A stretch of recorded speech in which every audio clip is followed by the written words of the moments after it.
Who's this visage looking back at me? Oh crap, it's me. I've just got old. And you think, oh no, what's happened to my face? But that's too late. Progress of time, innit? Nothing you can do. No. Just be glad we're still here. What are your thoughts on things like Botox? I know that's like really important for certain people, but have you experimented with that or not? No, but if you can get me somebody who will Botox me live on air, hung, I would have this done. You do it, would you? Oh my God, only this. I don't generally think we ought to be messing around with our faces, but I'd give it a go. All right. Well, if there's any Botox experts out there, or if you're one of these DIY people, you can find off, some sort of like eBay or something, or Gumtree, and you fancy injecting some like toxic poison into Louise's forehead, you can come onto the show. Why not? Do it live. Do it. That'll be good TV. Anyway, welcome everybody to Brainfood Live on Air. It is episode 145, bringing it to you every Friday, no fail. And today we have a wonderful episode. Really something I've been wanting to talk about for a long time, because it's probably something that I had semi-success with back in my agency days, but I never really analyzed why and whether I could repeat it. I just wonder whether I got lucky with these customers that just seem to really rate my chat. And in fact, there probably is a method to do this more consistently, more types of customers. So we're looking at how do you move from being like a transactional recruiter to a strategic partner to a business, whether that's you as an external supplier or you as a business to sort of a department to the business. How do you make that transition if you find yourself like in a historically transactional relationship? If that's a starting point, what are the steps you need to get to a higher level?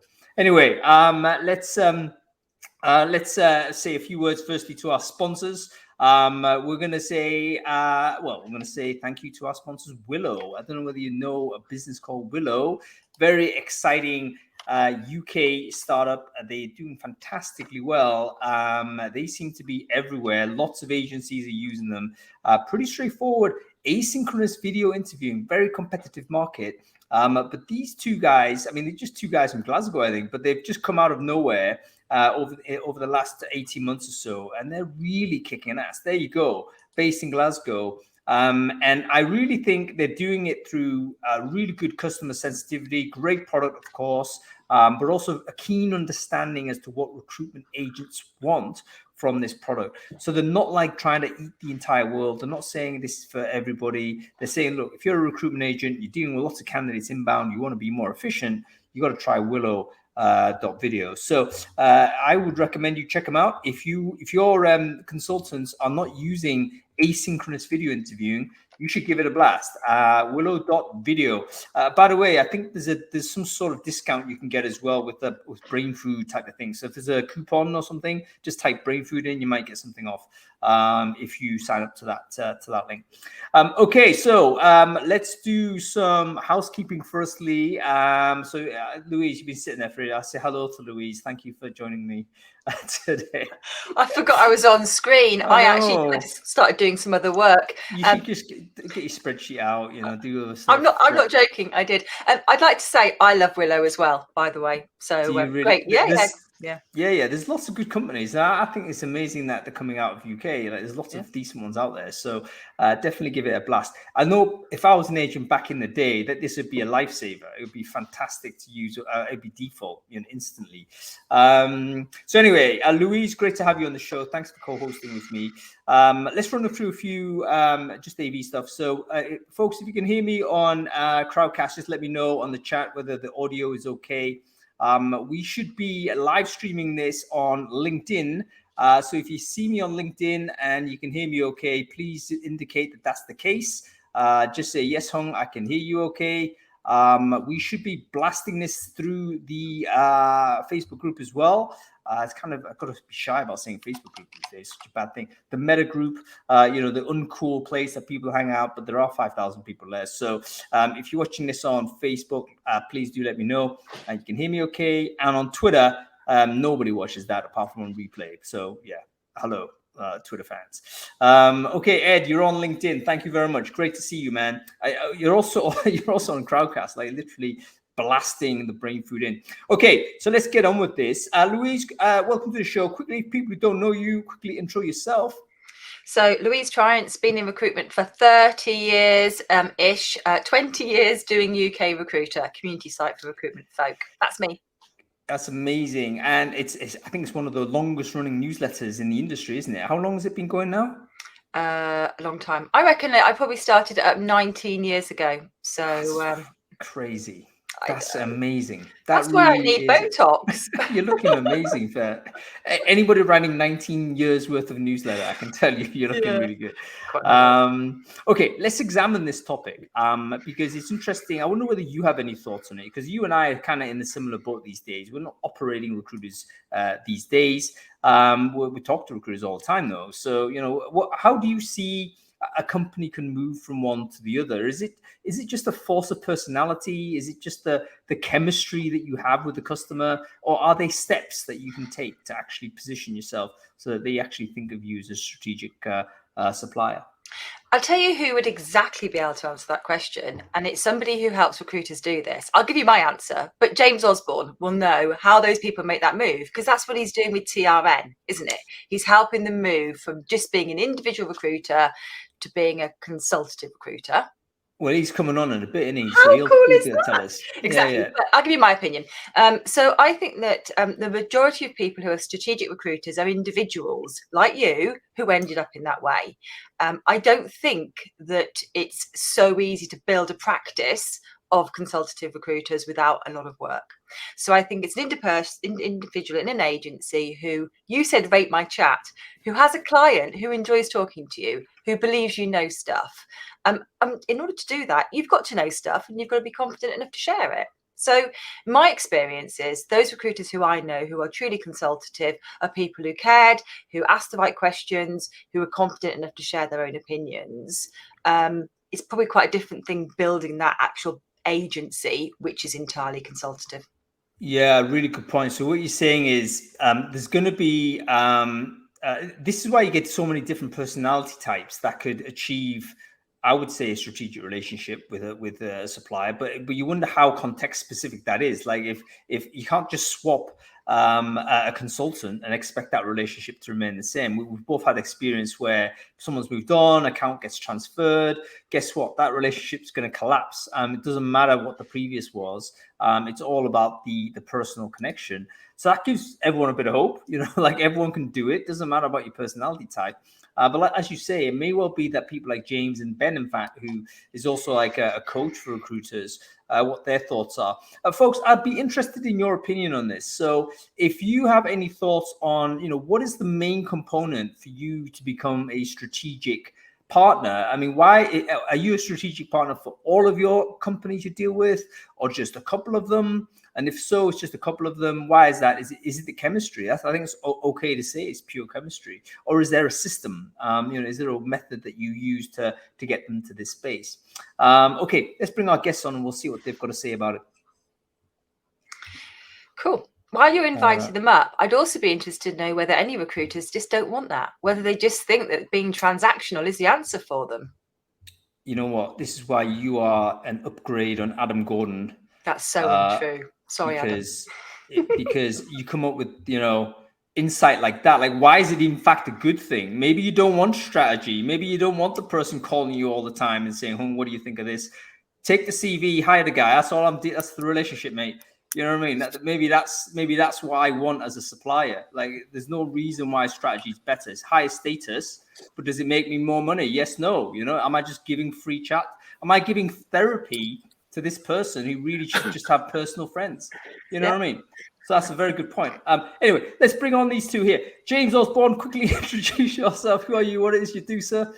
I'm not a therapist, I know that, but I might become one after this. So I'm James Osborn. I'm an advisor to the recruitment sector, and I'm the co-founder of the Recruitment Network, which is a global community of recruitment business leaders all over the world. Yeah, fantastic, and a great network that is as well. And Ben, great to see you, Ben. First time on Brainfood Live, I believe. Can you quickly introduce yourself? Who are you, and what it is you do? Yeah, thanks, Hun. Really good to join you all. I'm Ben Browning.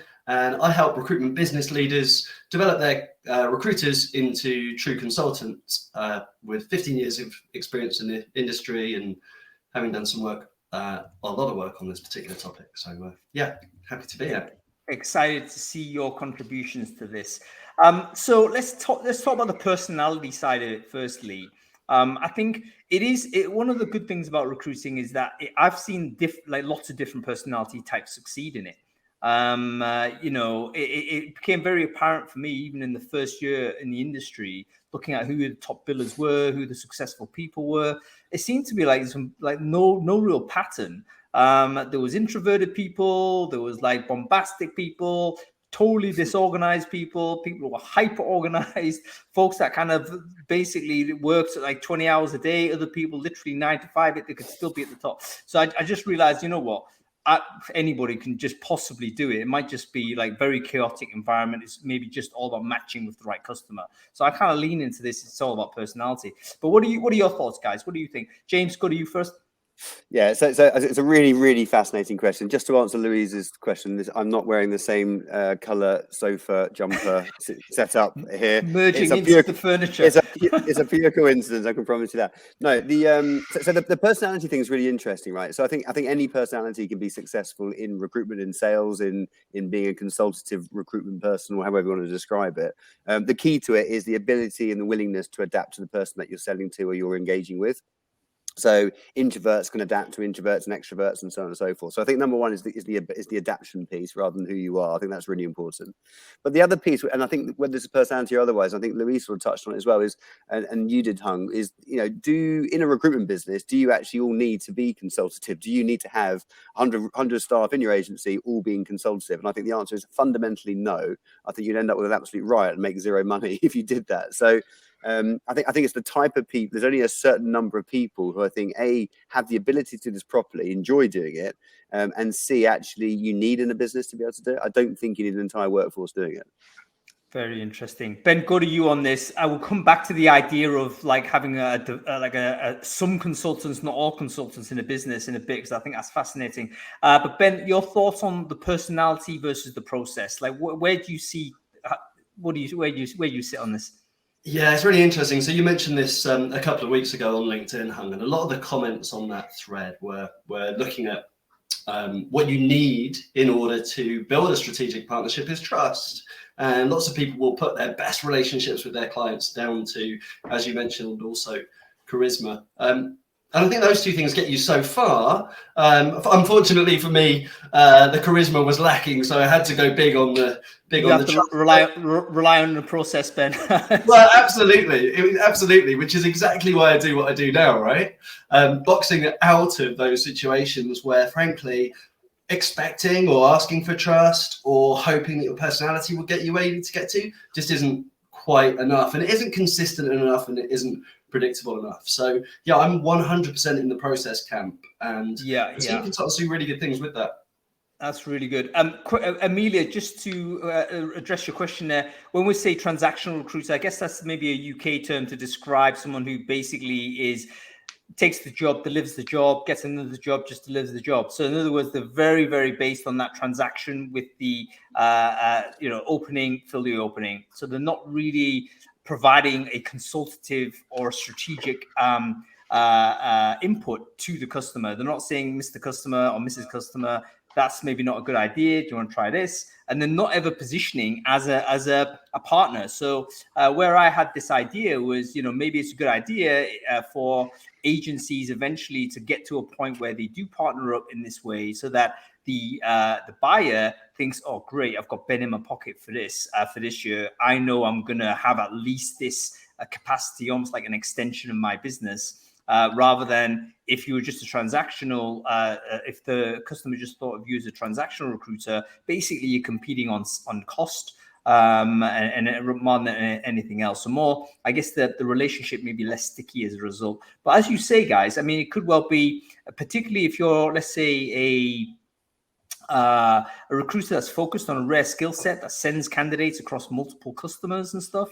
Like, you probably don't want to be locked into one customer relationship, because the way in which you make your money is actually to run that candidate across as many customers as possible in order to maximize your chance of a placement. Now, again, this is the sort of end of recruitment which a lot of people would suddenly say, oh, the cowboy recruiting, etc., etc.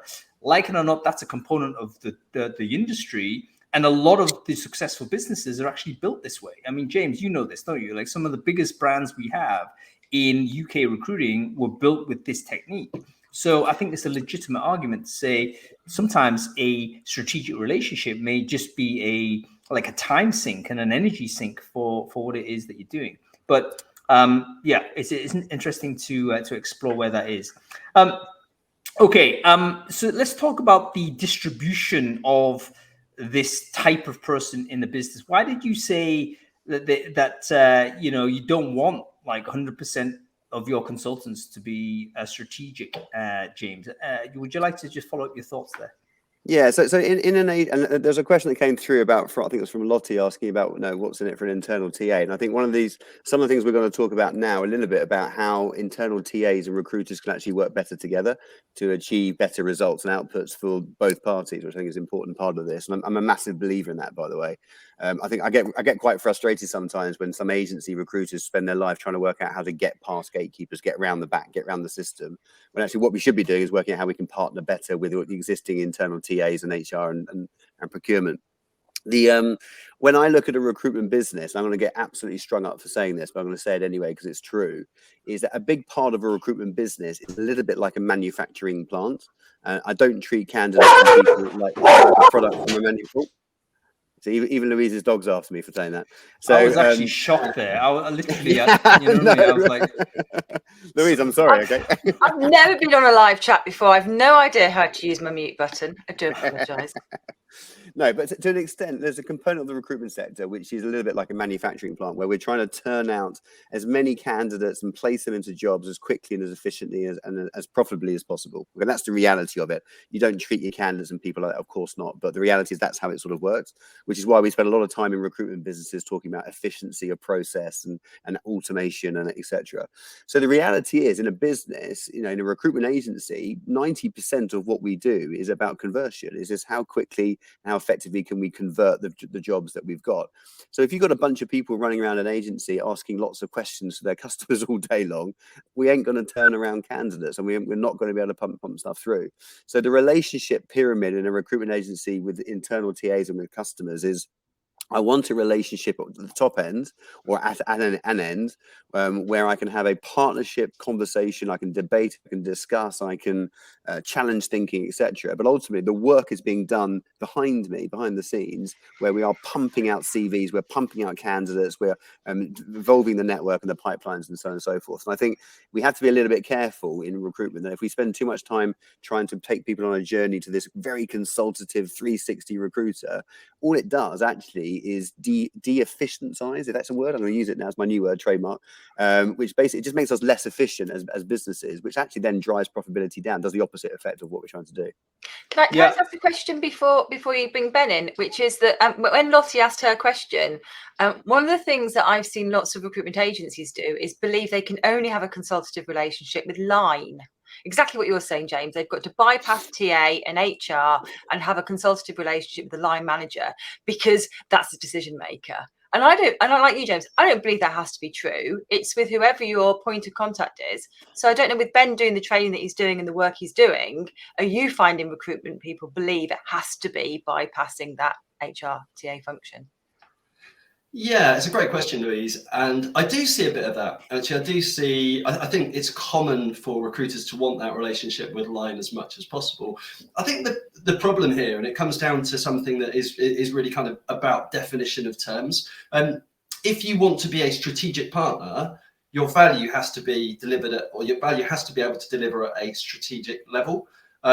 That's very different to being a trusted transactor or an approved supplier, right? That's different from having a line manager who really, really, really, really likes you. It's actually about being able to do more than just fill the roles. It's, as some of the comments are coming through, about having advice, not only about the situation the client finds themselves in today, but also about what's coming next. So is that around, topics that have been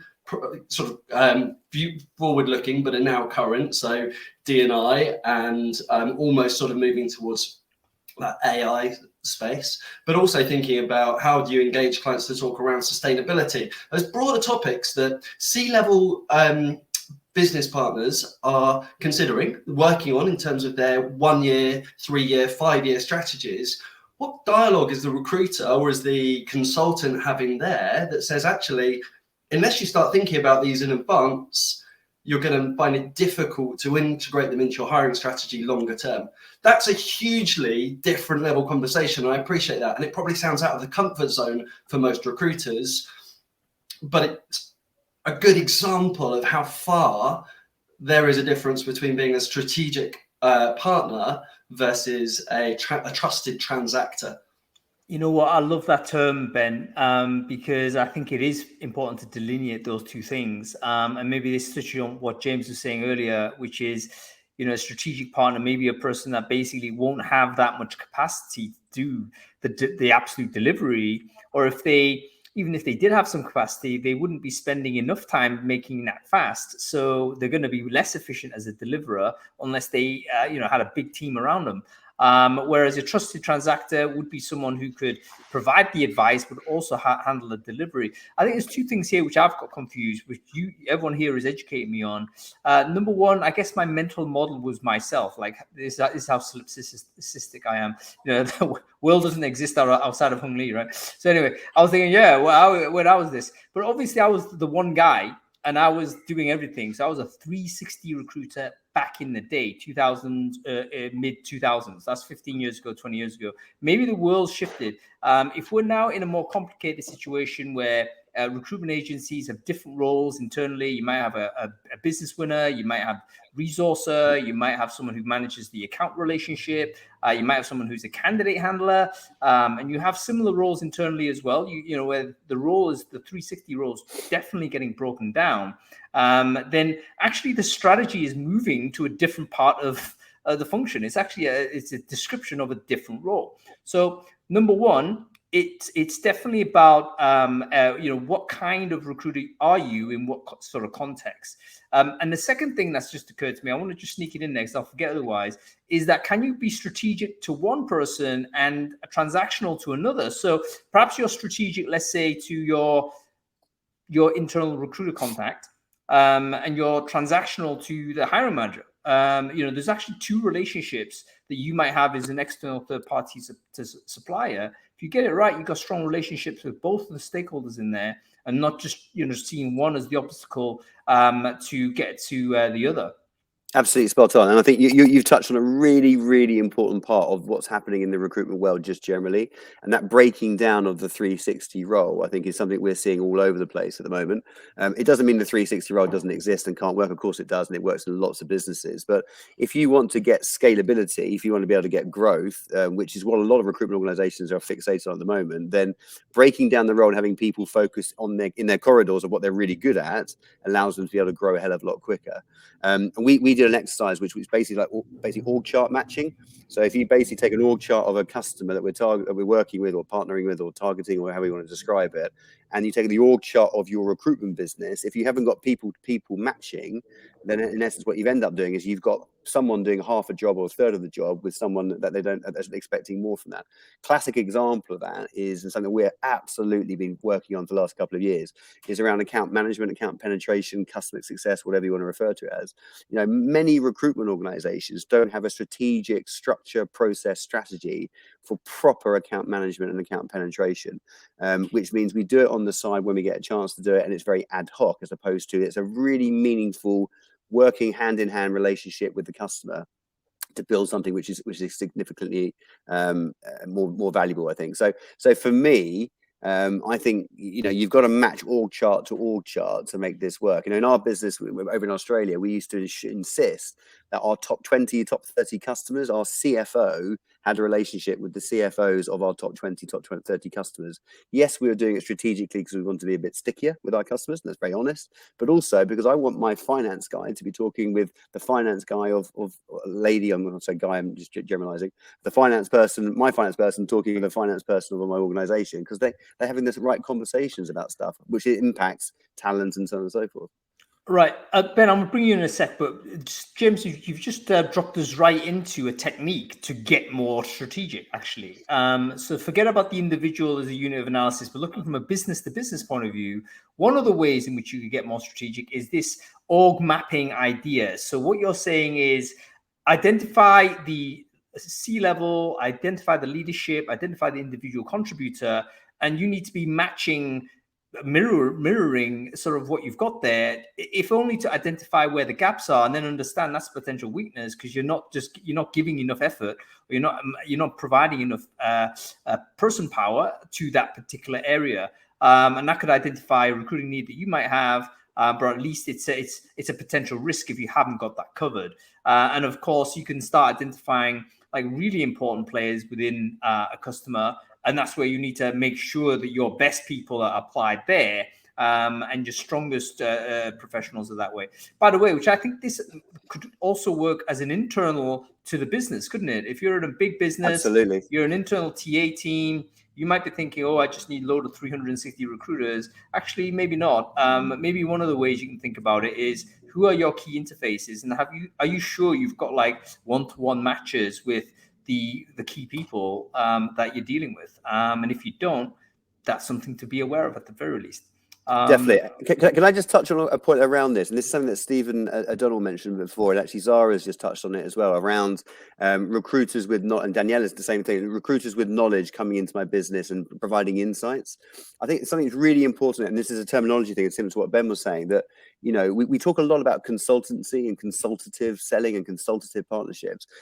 If I'm being really honest, a big chunk of people who call themselves consultative are actually because they don't know what they're talking about. So the better thing to do is ask them questions, because it fills in some gaps and it gives them some insights back.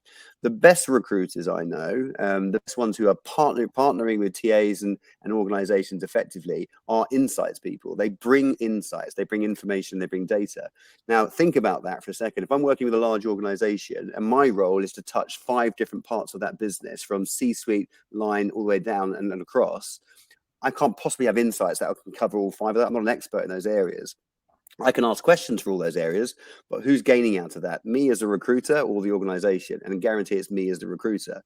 So then we have an issue where we've got a bunch of agency recruiters running around saying, I'm going to ask lots and lots of questions to our customers. And our customers are going, well, actually, right now, I don't really have time. What I really need is A, some insights and some help and information, and B, some people. And that's it. And that's where the relationship between agency and organizations, I think, has gone wrong in the past. All right, so James, you've kind of hijacked this conversation, but I like the hijack because you've moved it directly into the how to be more strategic, and you've introduced a second point, which is again, actually, Zara and Daniela need to have to share the credit here, because you introduced the concept in the comments there. Basically, provide market insights, because the internal team simply are not going to have that, or they won't have it to the same degree of depth. The agent is always going to have a much broader sweep, because you're speaking to more customers, more brands, more businesses. That's hugely valuable. So one of the first things, I guess, if you're an agency listening to this right now, is, are you talking to your marketplace? Are you surveying the candidate pool? Are you trying to figure out what they think about, you know, compensation levels, what they think is attractive, what their values are, and stuff like this? If you're not, you should be, because this is the information that maybe internal TA teams don't have. Okay, go back to you, Ben. We've already got mirror and matching the customer org, bringing insights to it. What else would you recommend agents or agencies do in order to become, if you like, more strategic? Yeah, and I'm going to pull some of the threads that James mentioned there together a little bit, because I think this also comes back to the idea of having an organizational setup. First of all, you've got to decide as an organization where you want to be a strategic partner, and whether that is the model that you want to go down. I mean, James has done lots of great work through TRN, and I've seen lots of other businesses in the industry doing this as well, moving to mini RPO models and different productized types of businesses.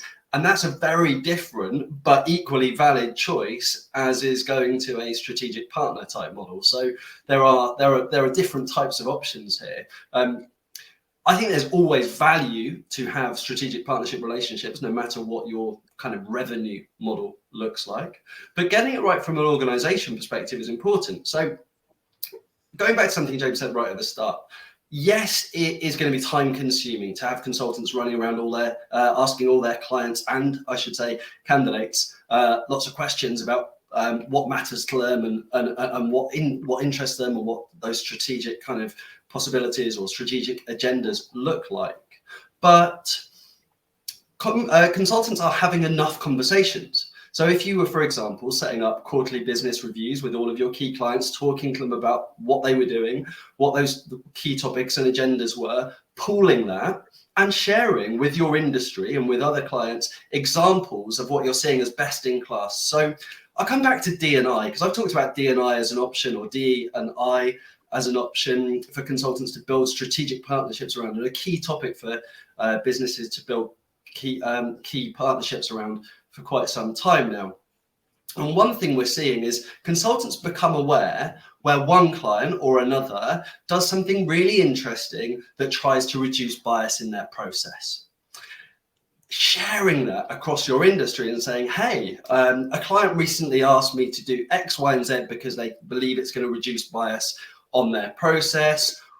What are you doing? Or we've seen A and B.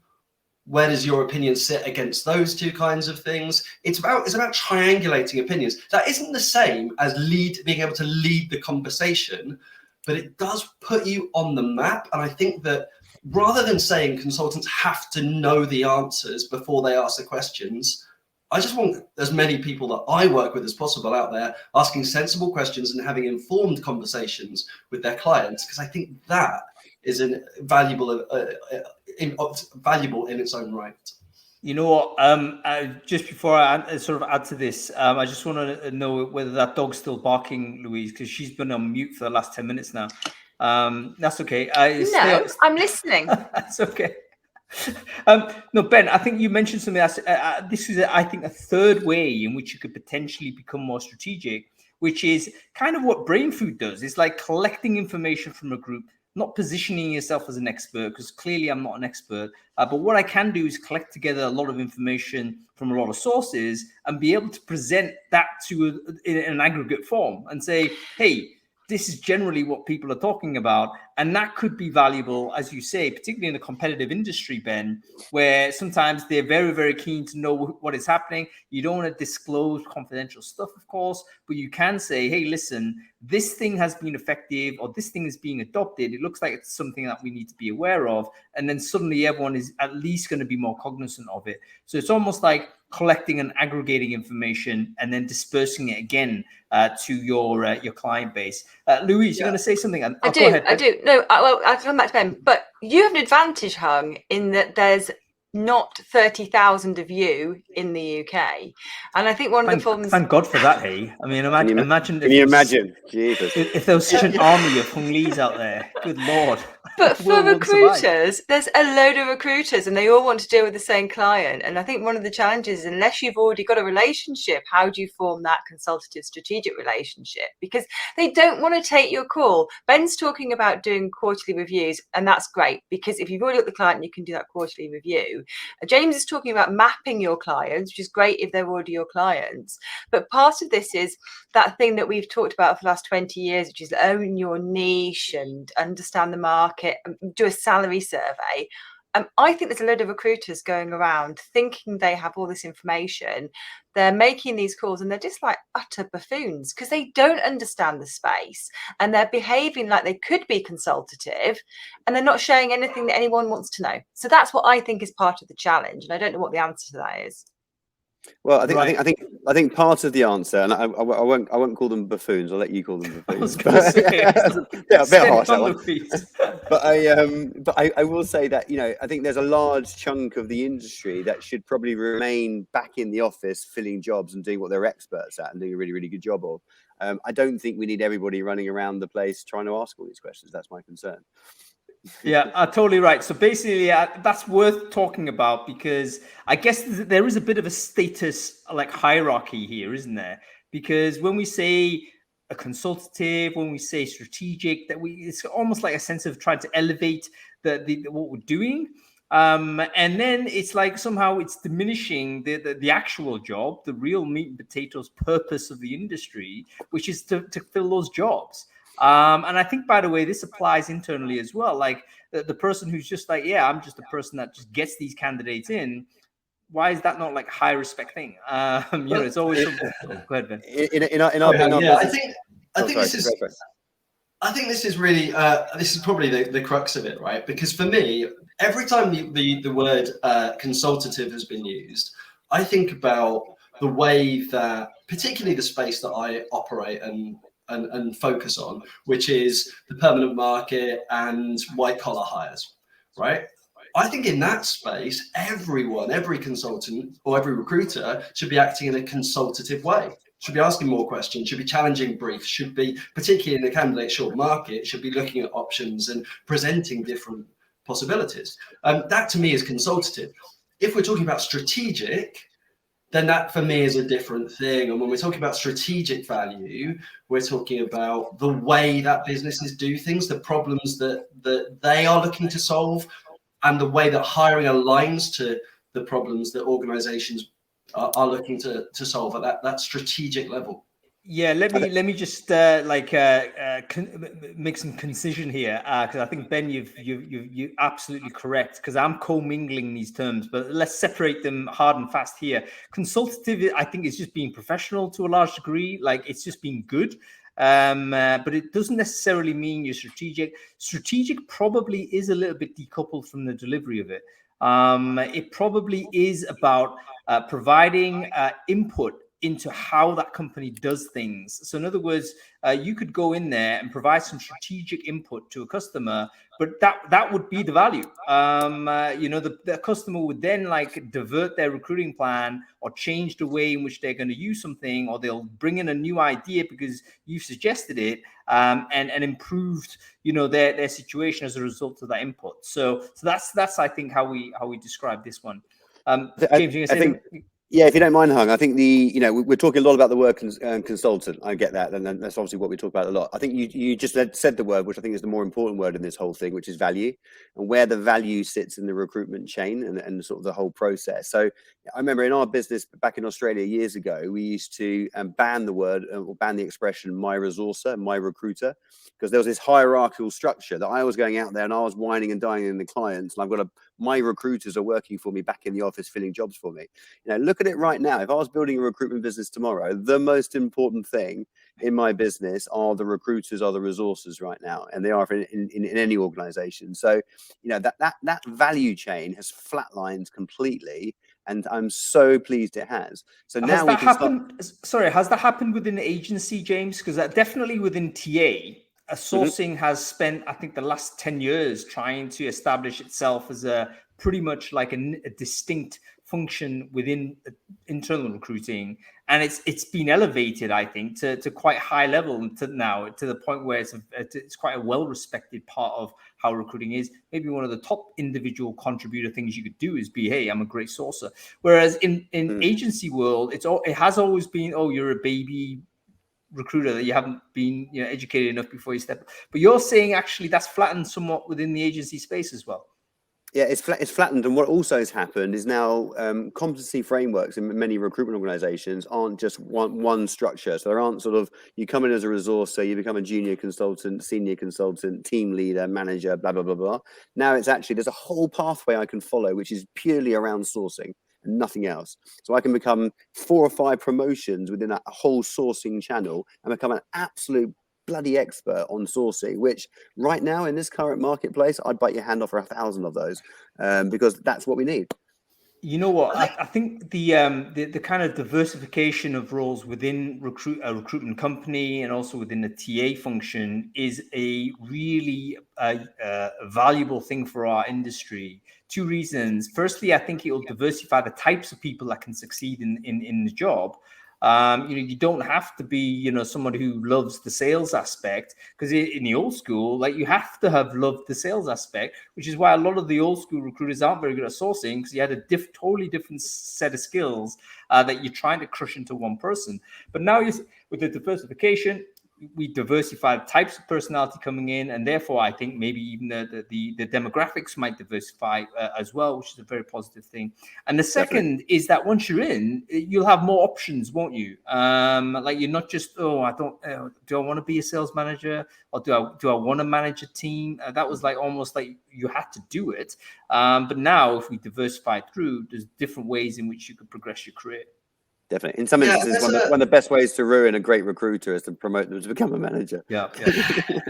There's a line of thought here as well, guys, that goes back to conversations I was having with recruitment business leaders over the last few years, actually, which is, how do we develop our account management team, and how do we get more out of our, not necessarily the delivery team, but the team that are responsible for managing those bigger relationships. And this for me is part of it. I mean, I can almost see in certain businesses, and I've had conversations with clients where they're talking about creating a role which is sort of head of strategic partnerships. You've got then a team of consultants, or a team of potentially more experienced, potentially more people who are more engaged in that way of thinking and really value that in their own role, who want to then take responsibility for building those big accounts. But that comes back to, why do you want to be a strategic partner? And are you making the decision to step away from transactional relationships? And I think, if nothing else, a really big reason why we might look at that more and more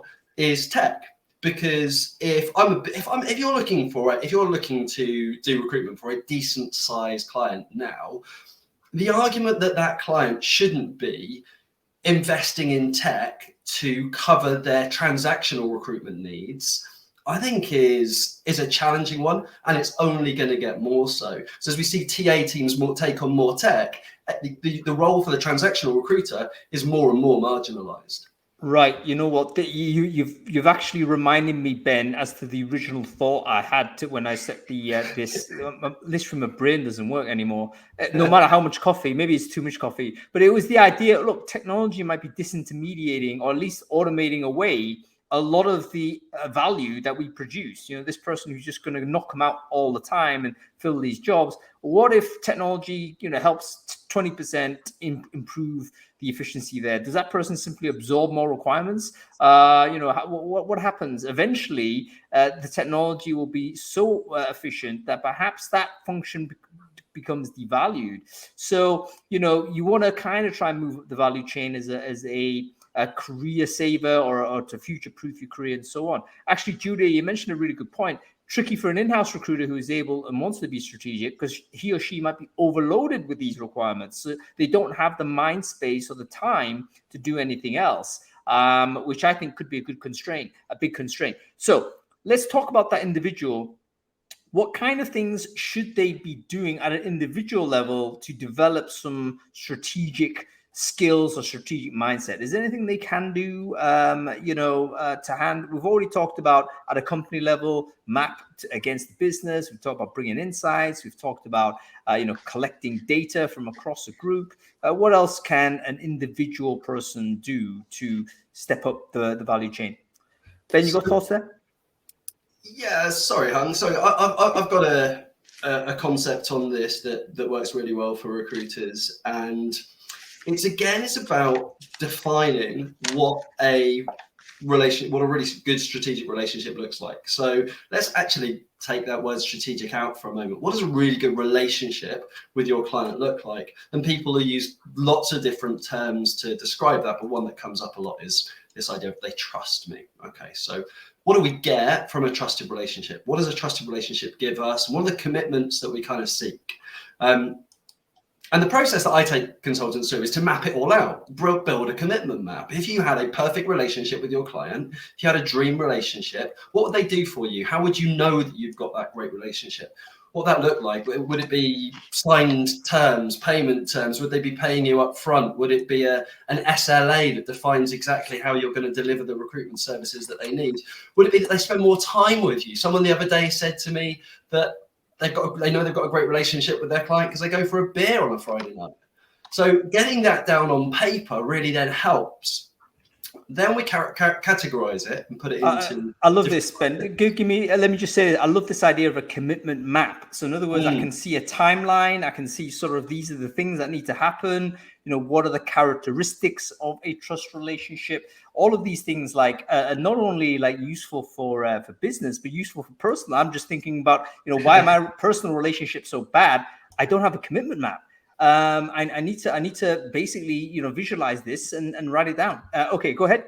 Yeah, no, thanks. And actually, you've put that thought into my mind. I need to think about my relationships, my family relationships, and think, you know, what should I be spending my time with my wife and family doing, for example? But it's this visualization tool. It's this process of getting clarity. A goal that is unclear is unmet. Right. So can I say this, Ben? Is this commitment map shared with the customer, or is it something you develop yourself before and you use privately? It's a private document. It tends to be internal. It depends on the depth of the relationship with the client. There's a guy called Todd Capone who wrote a great book called The Transparency Sale. And he says in negotiations, go to talk to your client and say, these are the things that I really value. These are the things that I'd love to walk away with. Which of these things can we agree on? And which of these things can we not agree on? And that way you effectively, if you go in with a list of 5, you're aiming to walk away with 3, right? So there's definitely a way you can do this with transparency with your client. Can you grab the link to that book and stick it in the chat stream, Ben? Because I think that's a really good book to think about. And I love the concept of coming in with very explicitly at the beginning to say, these are the things I value. And then it's like, okay, I get it. I think most customers or most partners of any type would respect that. Can I ask a quick question? Sorry, because I can see James waiting to speak. Some of the things you're talking about there, Ben, feel like to me like that's how to be an effective recruiter, not a strategic or consultative recruiter. Because to me, Hung sort of started off by saying that they rate his chat with some implication that they'll take his call and take his advice. I mean, James, are you talking about more of that kind of like being a strategic part of their decision making or being effective? Yeah, it's a really valid point. And actually, Quentin just touched on a point here, which about effective recruitment is not just about filling vacancies; it's about the whole piece around it. So the impact we have on retention and everything else that goes with it. I'm going to sort of answer your question, Louise, if I may. But I've just written down 3 or 4 practical things that people could do straight away. And this is something that we recommend to people. Just quickly on the mindset piece, this goes back into, and all of this is around positioning. It's making this really fundamentally clear. It's how we position ourselves with our customers and how our customers position themselves back with us. So the first thing around mindset is many recruiters position themselves in a subservient way. So we apologize for being in our customers' presence. We put our customers on a pedestal at this top place and that type of stuff. And that automatically just reduces the relationship down to something which is very base and very one-sided. So that doesn't do anybody any favors. So the first thing I say to any recruiter is stop being subservient and realize that you're as important in this food chain as anybody else is in the process. With regards to where recruiters spend most of their time, the majority of recruiters, sadly, possibly, or it's a reality, spend the majority of the time inside their offices, behind email, etc. You can't have strategic conversations with customers from inside your office on a Zoom call or behind. You need to get out and get in your customers' boardrooms. And it's as simple as that if you want to have a proper strategic conversation. So if you want to be strategic, you've got to get out first and go and see them and face to face and whites their eyes. It then comes down to 2 other things, and 2 things that we tell everyone to do all the time. The first one is around pricing. The pricing model in recruitment is flawed and it drives the wrong behaviors. It's sort of as simple as that. And it drives transactional supplier relationships, which is very one-sided. To me, a proper pricing strategy with a customer is good for the customer. They save money, it reduces their cost of agencies, but it also positions the agency as an embedded partner. So there's an embedded solution and long-term contracts. I mean, how many recruiters have got long-term contracts with their customer base? Very, very few. And then how are we meant to build long-term partnership solutions if we don't even know you're going to be there tomorrow, and vice versa from the TA side? And then the last part is around, and this comes into the positioning bit, is actually who we actually work with and why. We do an exercise which is a scorecarding exercise, where we scorecard customers based on key criteria that will determine whether we actually want to work with them or not. And we get agencies to do this, and then we get agencies to take those scores and show it to their customers. and say, currently, in this crazy, crazy busy world right now, where we want to work with you properly and do a proper job with you as a partnership and really help you solve these talent shortages, there are a bunch of things at the moment that means you are currently not at the top of my priority list. That's the reality. And these are the areas where I've marked you down. And I'm not being arrogant and I'm not being rude when I say this, but there's a better way of working with us. And I'm sure that vice versa, there's a better way we can work with you. If we can agree that and understand that, guess what happens? I'm now going to put you at the top of my priority list. We can do some seriously good stuff together and solve this problem. I go back to this piece that I've said years and years ago. You and I have spoken about this before. Our biggest competition on the agency side is not all the other agencies out there. Our biggest competition is solving the talent shortages that we're facing. And you can't do that if it's a one-sided relationship. It has to be a partnership. And this, James, speaks directly, if I can just pick up on that point, speaks directly to the technique that I think is the biggest. When I start working with businesses, I always say, show me your processes. Before we train anything, let's see what you're doing already. I ask the question, so how do you consistently get in front of your clients and ask them how you did on the last role you worked with them?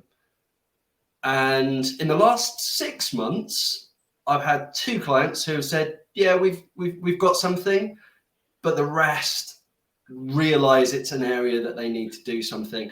Unless you're going back to your clients and taking feedback and saying, right, as an agency, as a recruiter, what was your experience of working with us like? In fact, 3 questions. How did working with us compare?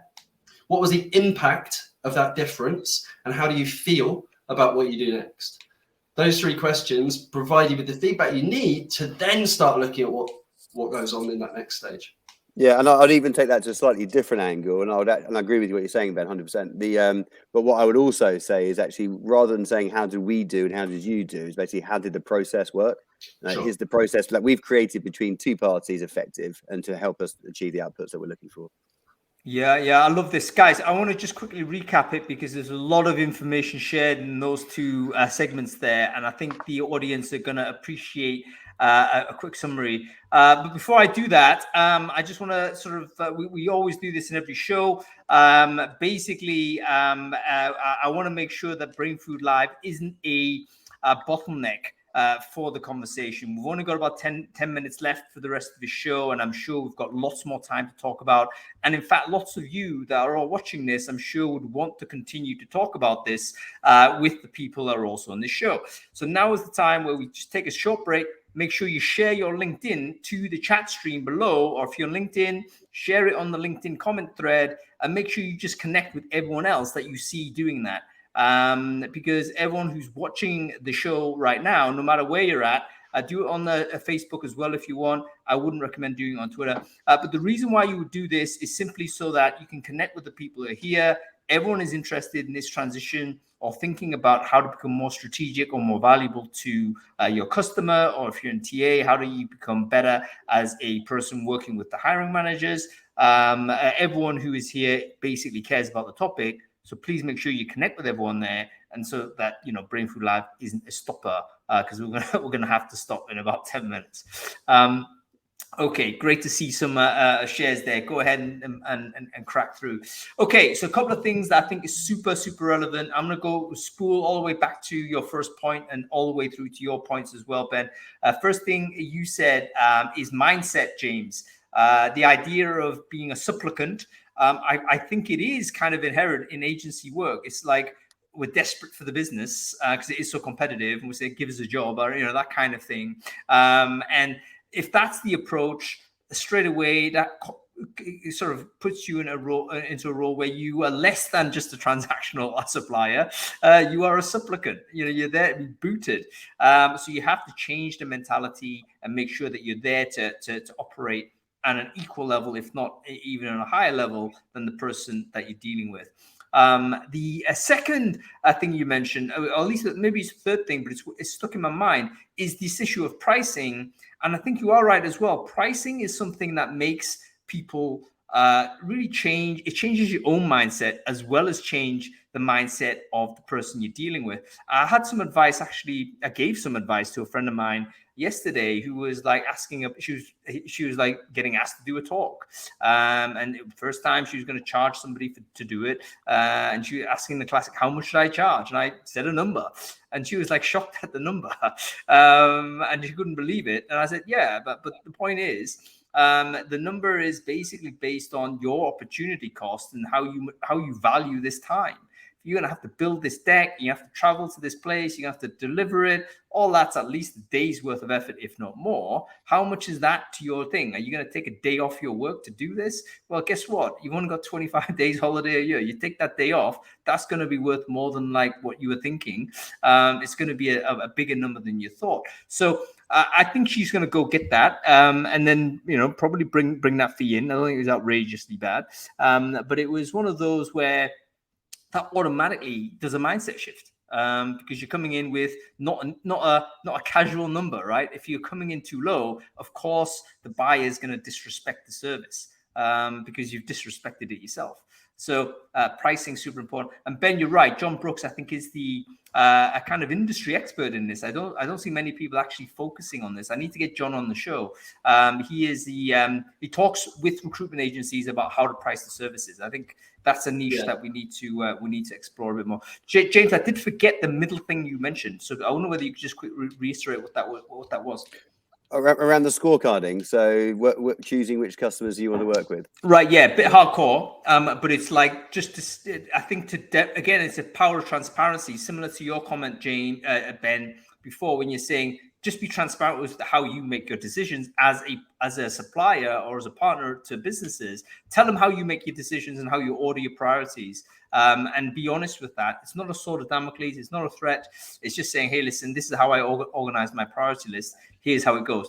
By the way, folks, that would work perfectly well internally as well with your hiring managers. If you're an internal recruiter and you're struggling with different varying sort of behavior from hiring managers, one person does this, another person does that, won't give you the time to brief you for the job spec or whatever. If you have a scorecard, you can say to them, hey, listen, this is how I'm going to prioritize the roles I've got to work on. These are the things I need to know to give my optimal at this level. Let me know if you want me to be at the premium level, or if you're happy with standard, something like that. So much of this is about not being back-footed. It's about being confident and knowing your value. And that's when I think now again about those consultants who I know through my life who I have thought have been really good recruiters, who I know a client would take a call from, take that advice from. It's because they know their worth. And they're not just hyped up. They genuinely are great, and they know they're great, and they expect clients to value that. But it can be difficult to get there. And I think that's what Ben is helping people do, isn't it? All right. Yeah. It really Ben, I need to interrupt just real quick because I've just remembered one thing that was said, and I want to just explore it real quickly, because the shift to remote does have an impact, doesn't it, in terms of how we do this? Because James, I think you're right. Back in the day, if you're really good in person, you could actually go to the office. A lot of times, I remember hiring managers being very happy for people to come in. They don't have to go anywhere. You're coming into them. That is a great opportunity if you're a good networker in person. We may not have that opportunity anymore. We're getting ever shorter Zoom calls. It's like 30 minutes, 15 minutes. Is the technology forcing us to be more transactional? Like, how do we become more strategic in the remote world? Any thoughts, anybody? Yeah, so on your commitment map, you might then have, well, look, if I'm going to really land this strategic partnership, I need to be face-to-face with my client. So then your goal and all of your stepping stones towards that goal become around, how do I have the right kinds of conversations that leave me to get in front of them face-to-face? Because people are still having face-to-face meetings. It's just that a lot of the stuff we're doing isn't face-to-face, right? So that would be my thought on that. Anybody else with quick comments?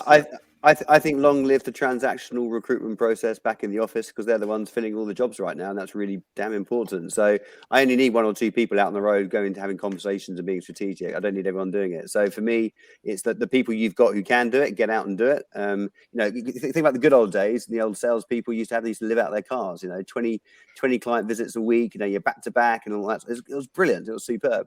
And now, if you do 1 or 2 client visits a month, you'd be quite happy. That's changed, and that's because we're busy doing the transactional stuff. Let the transactional people get on doing the transactional stuff and be experts in that, and let the 1 or 2 people get out and have the proper strategic conversations.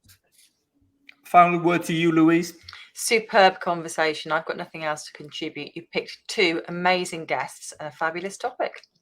Yeah, it's been amazing, isn't it? I've really enjoyed this, and I think there's lots to learn. I totally agree with you. I'm experienced as in this industry, but I've learned a lot today, particularly on these particular steps that you can just deploy and get out there. I need to start writing this up.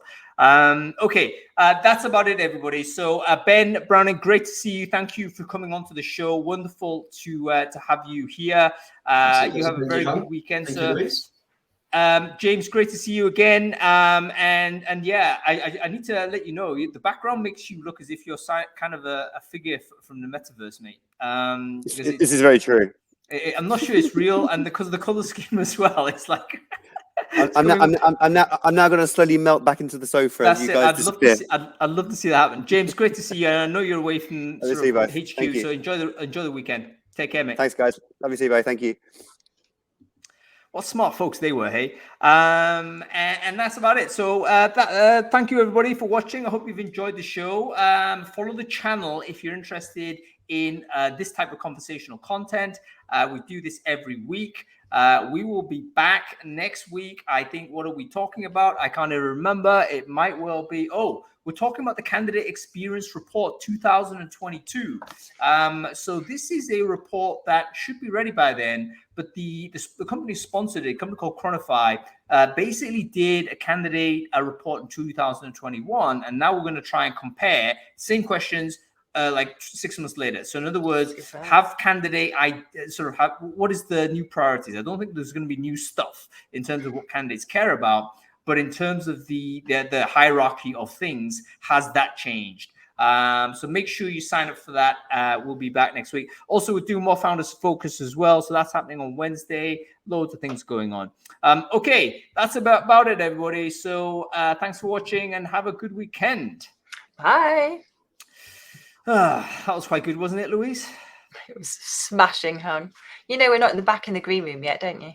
I know, it's fine. The point is, what I enjoy is when the guests are better than. Oh my word! The guests, yeah, right? yeah. No. You picked 2. I love them as well. I like 2 guests, and you and I asking a few questions. Do you reckon I do wrong by getting more than 2 guests? I might have told you that every single time. It's very clear. Don't get more than 2. Never. Never. Yeah, I think you might be right. The problem with this is that I have to book guests like EasyJet. You know what I mean? It's like I don't know whether someone's going to drop out last minute, and it's like, oh crap, I've got to just have a random backup. And it's like, all right, this person, everyone's turned up, and it's like, oh crap, there's 20 people on screen. Stephen would always be your random backup, and Christina would always step in. So. No, but that's terrible though. I hate having calling people in as like a sub like that. It's almost like they're great though. No, I know they do it, and I do it for other people as well. No worries. But at look, the same you're saying yes. Steve, you're committed now. All right, you're down. No, that's fine. Anyway, Louise, I gotta let you go. What you do later? Pleasure. Oh, we're doing the thing, aren't we? Yeah, 4:30. It's top secret. No one can know, but we're looking at Crowdcast V2. Oh wow, so that's an hour and a half. I better be very ready for that. I'll be there. Don't worry about it. I'll see you there then, Louise. See you later. Bye.